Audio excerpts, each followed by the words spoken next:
Hello, नमस्कार. तर आज बनवलं होतं मी पास्ता. त्याकरिता मी पाणी गरम होण्यासाठी ठेवून दिले. त्याच्यामध्ये तेल आणि मीठ ॲड केलं आणि पास्ता शिजण्यासाठी ठेवून दिला.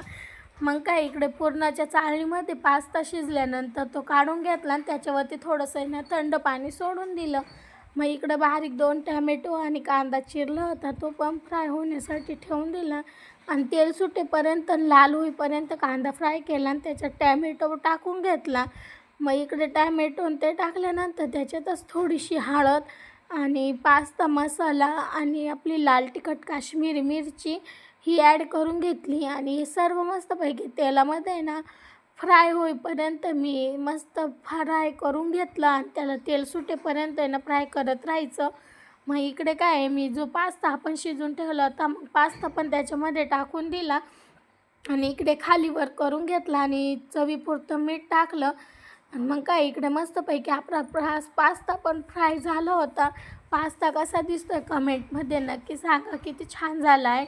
मग काय मागच्या व्हिडिओमध्ये सांगितलं होतं आपण पिल्लं घेतले, मग पिल्लं पण इकडे खेळण्यासाठी इकडे सोडून दिले होते. मग बनवलं होता केक. मग काय केक खाल्ला आणि असेच नवनवीन व्हिडिओ बघण्यासाठी आपल्या चॅनलला सबस्क्राईब करा. धन्यवाद.